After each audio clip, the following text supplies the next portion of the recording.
ಹುಬ್ಬಳ್ಳಿಯ ವರೂರು ನವಗ್ರಹ ತೀರ್ಥಕ್ಷೇತ್ರದಲ್ಲಿ ವಿಶ್ವಶಾಂತಿಗಾಗಿ ಇಂದಿನಿಂದ ಮಹಾಮಸ್ತಕಾಭಿಷೇಕ ಹಾಗೂ ಸುಮೇರು ಪರ್ವತ ಲೋಕಾರ್ಪಣಾ ಕಾರ್ಯಕ್ರಮ ನಡೆಯಲಿದೆ. ಉಪರಾಷ್ಟ್ರಪತಿ, ರಾಜ್ಯಪಾಲರು, ಸಿಎಂ ಸಿದ್ದರಾಮಯ್ಯ ಸೇರಿದಂತೆ ಹಲವು ಗಣ್ಯರು ಈ ಐತಿಹಾಸಿಕ ಕಾರ್ಯಕ್ರಮದಲ್ಲಿ ಪಾಲ್ಗೊಳ್ಳಲಿದ್ದಾರೆ.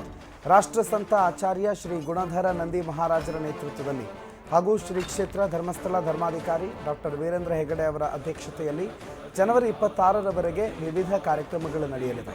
12 ವರ್ಷಗಳ ನಂತರ ಕ್ಷೇತ್ರದಲ್ಲಿ 61 ಅಡಿ ಎತ್ತರದ ಭಗವಾನ್ ಶ್ರೀ ಪಾರ್ಶ್ವನಾಥರ ಮೂರ್ತಿಗೆ ಮಹಾ ಮಸ್ತಕಾಭಿಷೇಕ ನಡೀತಾ ಇದೆ.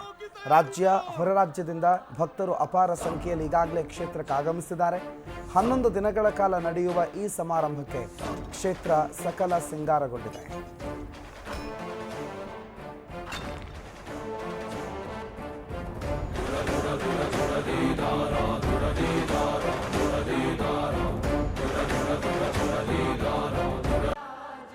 भगवान अपना मंदिर छोड़कर हमारे साथ रहने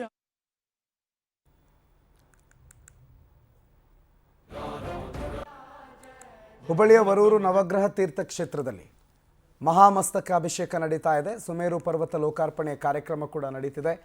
ಈ ಕಾರ್ಯಕ್ರಮದಲ್ಲಿ ರಾಷ್ಟ್ರದ ಪ್ರಮುಖ ಗಣ್ಯರು ಉಪಸ್ಥಿತರಿರ್ತಾರೆ. ಉಪರಾಷ್ಟ್ರಪತಿ, ರಾಜ್ಯಪಾಲರು, ಸಿಎಂ ಸೇರಿದಂತೆ ಹಲವು ಮುಖಂಡರುಗಳು ಈ ವೇದಿಕೆಯಲ್ಲಿ ಉಪಸ್ಥಿತರಿರ್ತಾರೆ. ಐತಿಹಾಸಿಕ ಕಾರ್ಯಕ್ರಮ ಇದು ರಾಷ್ಟ್ರಸಂತ ಆಚಾರ್ಯ ಗುಣಧರ ನಂದಿ ಮಹಾರಾಜರ ನೇತೃತ್ವದಲ್ಲಿ ನಡೀತಾ ಇದೆ.